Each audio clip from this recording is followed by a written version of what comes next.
तो दोस्तों नमस्कार, मैं संतोष समावई और आप सभी का स्वागत करता हूं। तो चलिए दोस्तों, आज की महत्वपूर्ण क्लास शुरू करते हैं। लाइक वगैरह आप कर ही देंगे। पहला प्रश्न है, 12 कोटड़ी सामंत व्यवस्था राजस्थान में कहाँ प्रचलित थी? 12 कोटड़ी सामंत व्यवस्था राजस्थान में कहाँ प्रचलित थी? आप इन्हें इंपोर्टेंट मानिएगा क्योंकि मैंने एग्जाम काफ़ी बार पूछा गया है।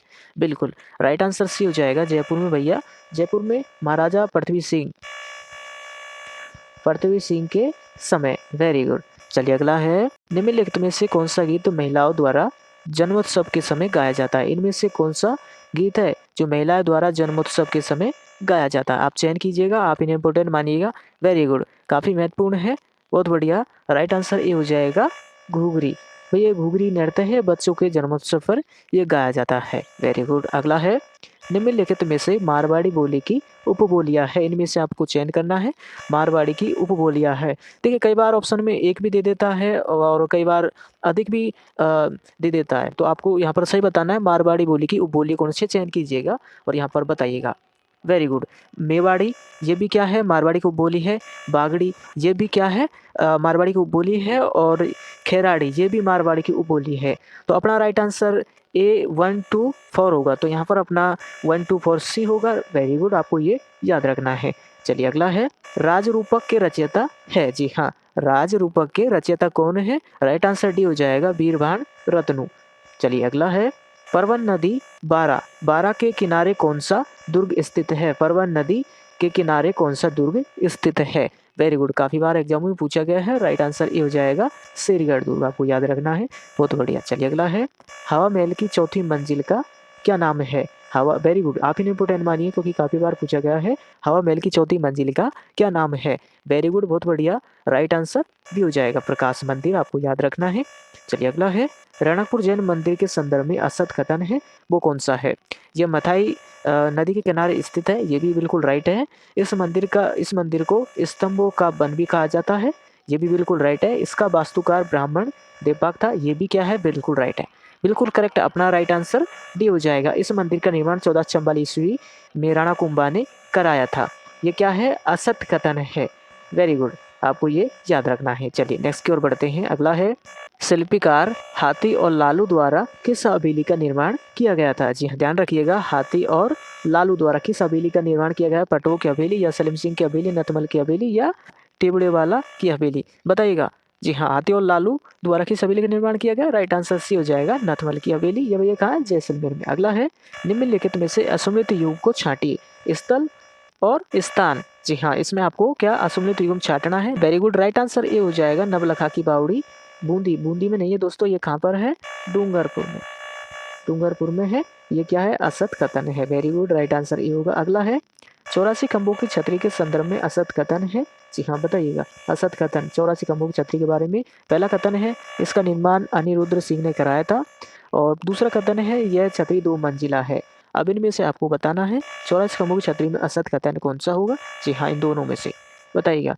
या केवल एक सही है, या केवल 2 सही है, या ए 2 दोनों सही है, ऊपर में से कोई नहीं? बताइएगा। राइट आंसर बी हो जाएगा, केवल दो सत्य कथन है, यह छतरी 2 मंजिला है।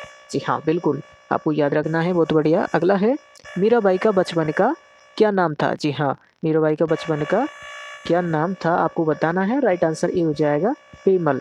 Very good. अगला है, संत दादू के शिष्य जो जिंदगी भर दूल्हे के बेस में रहे। जी हाँ, संत दादू जी के शिष्य जो जिंदगी भर दूल्हे के बेस में रहे, वो कौन थे? जी हाँ, राइट आंसर सी हो जाएगा, रजब जी। काफी बार एग्जाम पूछा गया है, आपको याद रखना है। Very good. अगला है, निम्नलिखित में से कौन सा सुमिलित नहीं है? इनमें से कौन सा सुमिलित नहीं है? लोक देवता और उनके जन्म स्थान से संबंधित। बताइएगा। यहाँ पर आपको देखिए, बापू जी कोलू, गोगा जी गोगा मेड़ी, तेजा जी पर्वतसर और मल्लीनाथ जी नंगला। ये क्या है? राइट आंसर डी हो जाएगा, यह सुमिलित नहीं है। जी हाँ, नंगला जहाज किस लोक देवता से संबंधित है? ये देव बाबा का जन्म स्थान है नंगला जहाज, भरतपुर में। वेरी गुड, राइट आंसर अपना डी हो जाएगा। अगला है, औरण के लोक देवता किसे कहा जाता है? जी हाँ, औरण के देवता किसे कहा जाता है? बताइएगा, मल्लिनाथ जी, तल्लीनाथ जी, वीरभद्र जी या मामादेव, किसे कहा जाता है औरण के देवता? वेरी गुड, राइट आंसर भी हो जाएगा तल्लीनाथ जी को। बहुत बढ़िया। अगला है, निम्नलिखित युगों में से कौन सा युग में है वो सत्य है? जी हाँ, लोक देवी और राजवंश से संबंधित में आपको यहाँ पर बताना है कौन सा युग में सत्य है। नागणेची माता, भाटी राजवंश, जमुआ माता, यादव राजवंश, यशवंगिया माता, राठौड़ वंश, राजेश्वरी माता, जाट राजवंश। Very good, right answer D हो जाएगा, राजेश्वरी माता जाट राजवंश की है। और ये क्या है? सभी असत्य है। जी हाँ, सभी क्या है? असत्य है। यादव राजवंश की कुलदेवी कौन सी? कैला माता। जी हाँ, और भाटी राजवंश की स्वयंगा माता है। जी हाँ, अपना राइट आंसर डी हो जाएगा। Very good. चलिए अगला है, लप्पा, लप्पी, किरण, बांकड़ी, ये सब है भैया, ये सब क्या है? काफी महत्वपूर्ण है। बिल्कुल, राइट आंसर सी हो जाएगा, ये गोटे के विभिन्न प्रकार है। काफी बार एग्जामों और अब एग्जाम में इसी तरह के प्रश्न है बिल्कुल पूछे जा रहे हैं। अगला है, मेवाड़ चित्रकला शैली पर सर्वप्रथम किस क्षेत्र का प्रभाव पड़ा? जी हाँ, मेवाड़ चित्रकला शैली पर सर्वप्रथम किस क्षेत्र का प्रभाव पड़ा? राइट आंसर ए हो जाएगा, गुजरात का। वेरी गुड, आपको याद रखना है, एग्जाम पूछा गया है। अगला है, लंगुरिया, गुड़ला, कच्ची घोड़ी क्या है भैया? ये सब क्या है? नृत्य, रंबत है, नाटक है, ख्याल है, ये क्या है? राइट आंसर ए हो जाएगा, ये सब नृत्य है। वेरी गुड, एग्जाम इसी तरह आ रहे हैं प्रश्न। दो बांसुरियों को जोड़कर बनाए जाने वाला यंत्र क्या कहलाता है? दो बांसुरियों को जोड़कर बनाया जाने वाला यंत्र क्या कहलाता है? राइट आंसर ए हो जाएगा, अलगोजा। और दोस्तों, ये अलगोजा राजस्थान का क्या है?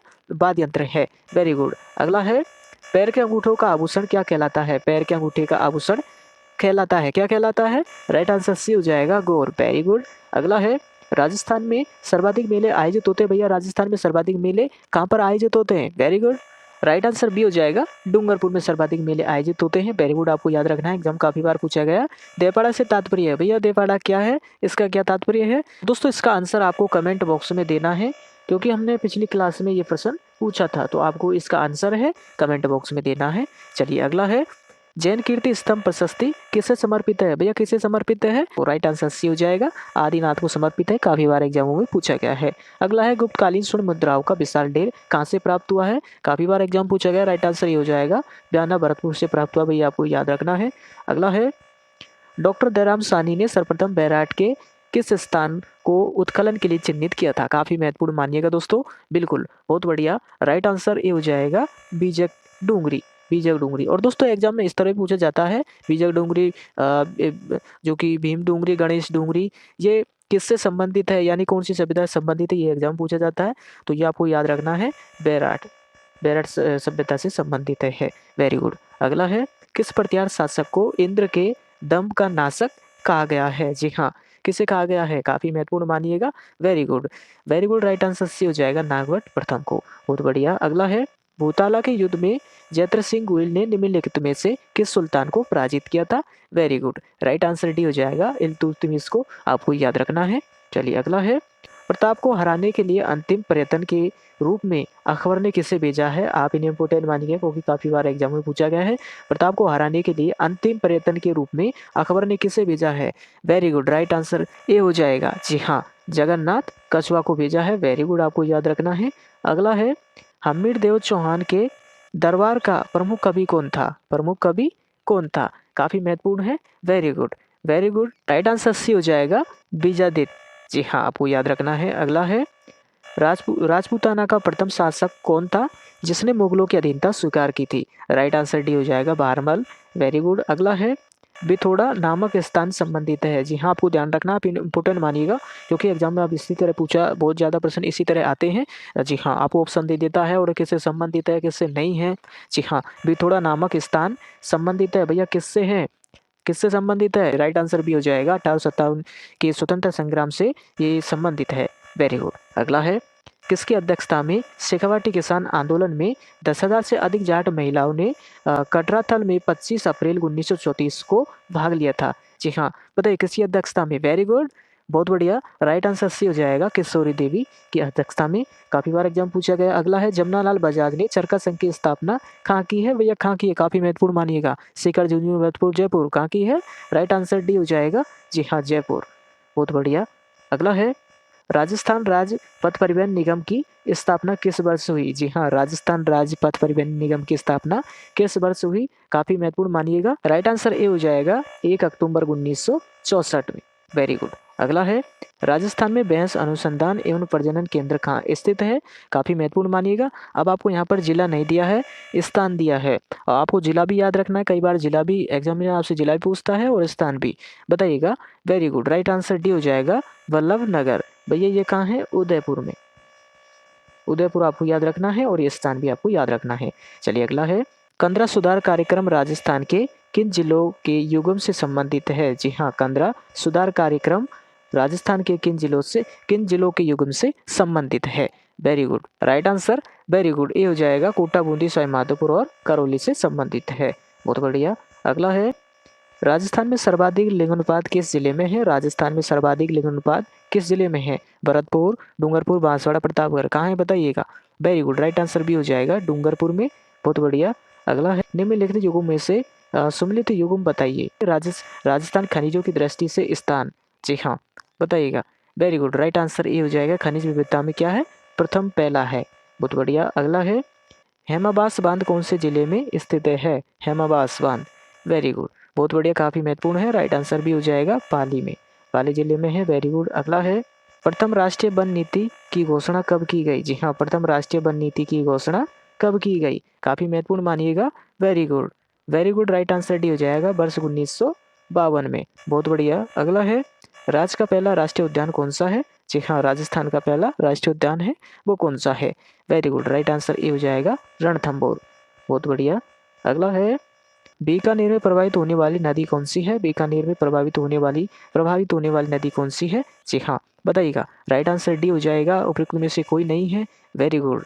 राजस्थान में सर्वाधिक वर्षा वाला संभाग कौन सा है? सर्वाधिक वर्षा वाला संभाग, अब आपसे संभाग पूछ रहा है यहाँ से, बताइएगा। राइट आंसर सी हो जाएगा, कोटा संभाग है। Very good. अगला है मत्स्य संघ में शामिल नहीं था, मत्स्य संघ में शामिल नहीं था, बताइएगा। दौसा, धौलपुर, करौली, अलवर, कौन नहीं था? राइट आंसर ए हो जाएगा दौसा, मत्स्य संघ में शामिल नहीं था। और कई बार एग्जाम में यूँ पूछा जाता है मत्स्य संघ में कितने जिले हैं वो शामिल थे, तो 4 थे, आपको याद रखना है। करौली, धौलपुर, अलवर और भरतपुर, ये कहते हैं मत्स्य संघ में शामिल थे। वेरी गुड, थैंक यू दोस्तों। क्लास कैसी लगी आप अपना कमेंट बॉक्स में अपना कमेंट कीजिएगा। जी हाँ, और क्लास को लाइक कीजिएगा और दोस्तों के साथ शेयर कीजिएगा। और फिर मिलेंगे दोस्तों अगली क्लास में, अगली क्लास ज़रूर अटेंड कीजिएगा। नमस्कार।